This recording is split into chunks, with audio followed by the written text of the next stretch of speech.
Hey guys, welcome back to Follow Me 11B. Discussions on current events, macroeconomics, and freedom and liberty from a veteran's perspective. Today I wanted to talk Australia. I wanted to discuss the latest update on the illness down under. And you may have seen on the news or on the internet over the last few days, weeks, months, some, shall we say, rather controversial mitigation methods they've got going down there, and discuss some of their restrictions and some good news coming out of Australia as well. But let's start off with an article from abc.net.au from February 2nd, 2022, entitled "Quarantine Camps Open to Address Illness Affected Rough Sleepers in Port Augusta, Seduna." Quarantine facilities have opened in regional South Australia to house people with the illness or have been identified as close contacts and are unable to isolate safely at home. Note, they also mentioned you don't even have to have it. You could also be a close contact.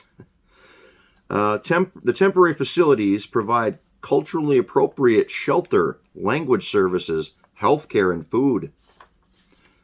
The Port Augusta Regional Illness Accommodation Facility caters for around 100 people, including Aboriginal people unable to return to their homelands and communities in the far north.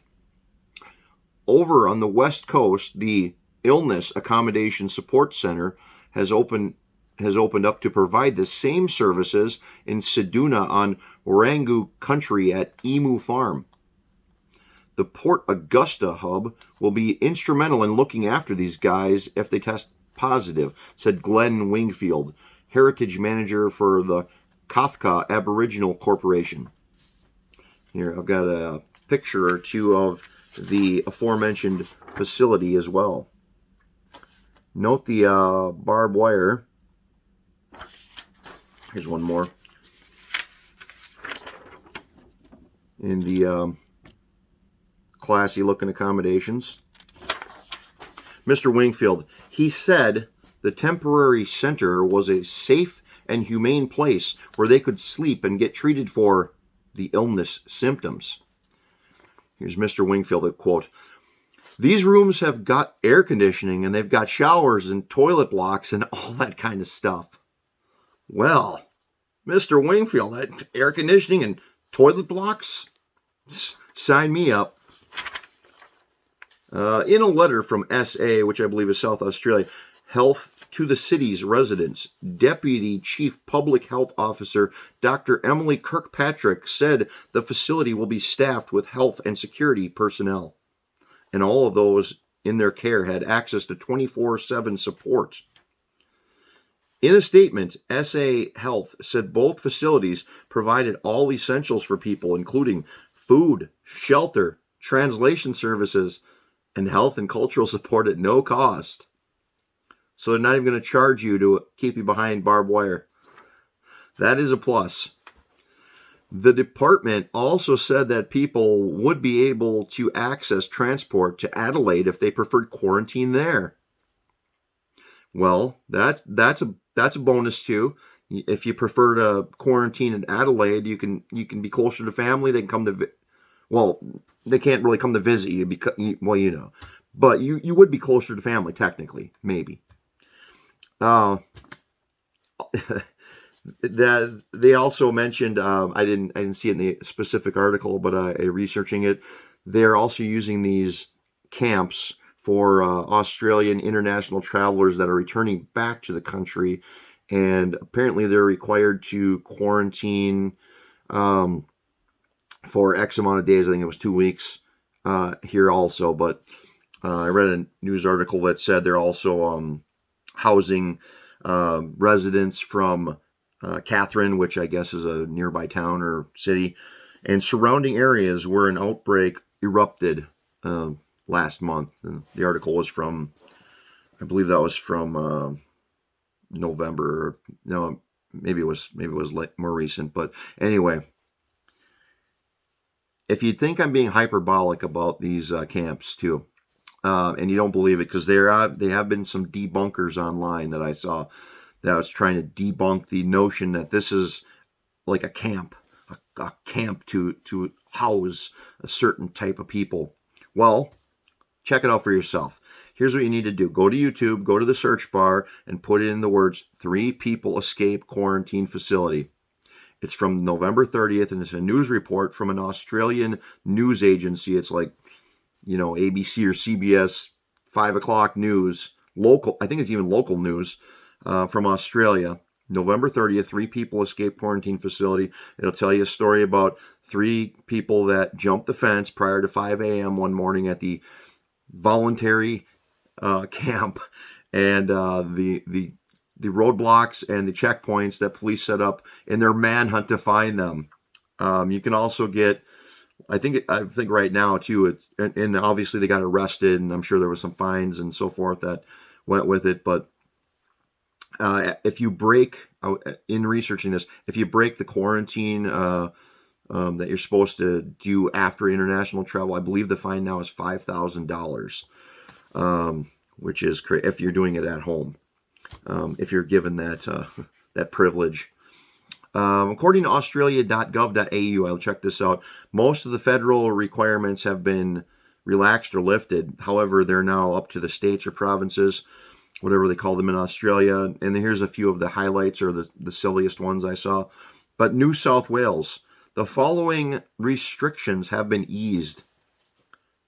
Singing and dancing will now be permitted at all venues. So the government has now officially given you permission to sing and dance again. So that's a plus. Let's see here. Oh, and this is from, I believe this one's from the province or state of Victoria. Again, fully medicated is 2 doses. However, there are certain jobs that you're required to have 3 doses. So the usual suspects with that, your teachers, your healthcare workers, your EMTs. But there's a few of them, a few jobs I noticed that were just kind of out of left field, I thought. For example, you need 3 doses to be a food distribution worker in Victoria. Also, custodial workers need to have the triple shot. And last but not least, the quarantine accommodations workers, 3 shots, which I can only assume those are the pencil pushers that work at the camps. So Australia's tried other crazy things too. They've had a pilot program in one of their provinces with apps. Like you have an app when you go to the store, when you leave your house, which I believe the requirement was you could leave your house for, at one point it was 1 hour a day if you're not medicated, 2 hours a day if you were. But you could go to the grocery store, you'd scan a barcode, check in. But one of the weirdest ones was that they had a pilot program where I think they had 100 some odd people, or maybe 200 some odd people in a pilot program where they had your phone, you had an app, and you had facial recognition. And then from time to time, they would randomly call people, and it might be you. And if they did, you had to answer your phone. And by facial recognition, they could tell it was you to make sure you're at home. And from time to time, in the article I read, that they also mentioned that police would be making random check-ins on these people too, just to make sure you're not leaving your house. It's too dangerous. So anyway, yeah, check that out on YouTube. I wanted to get to another article though, before this goes too long.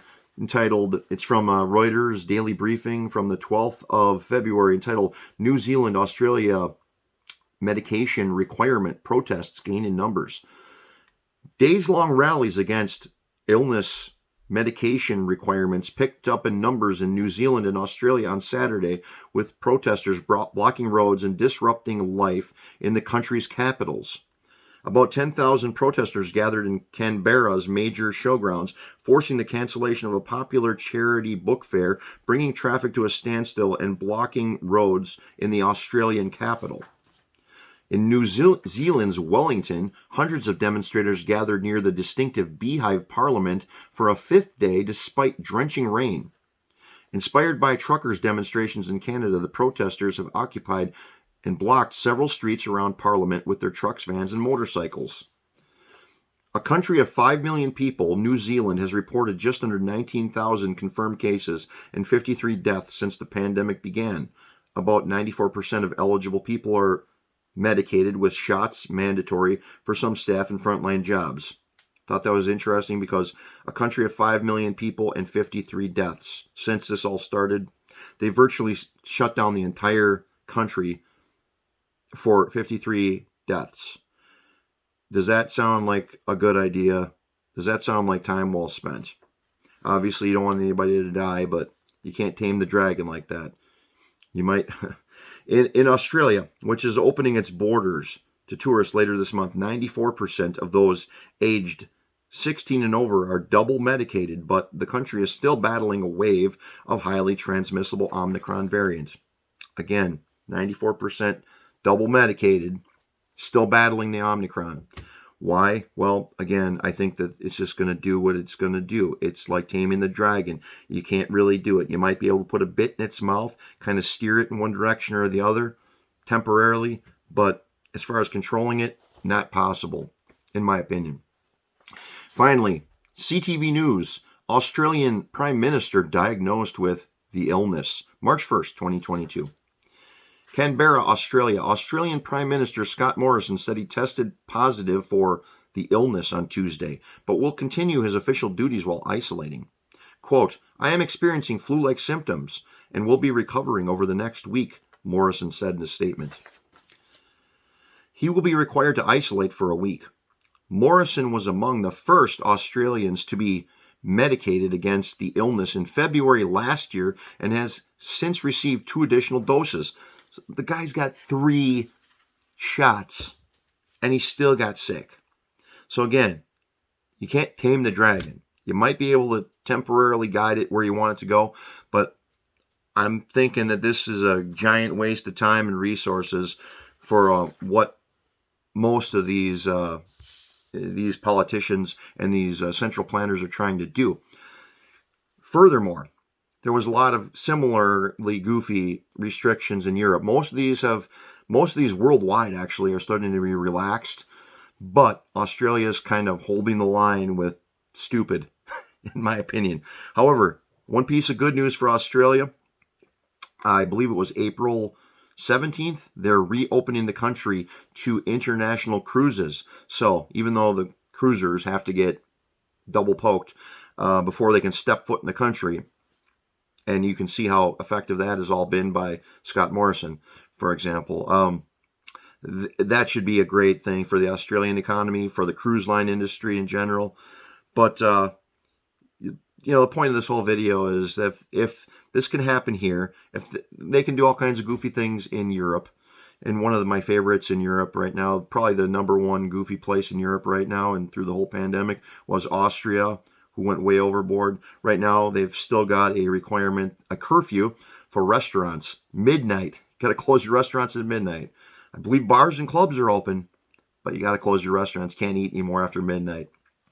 New York City, United States, you still got to show your papers to indoor dine.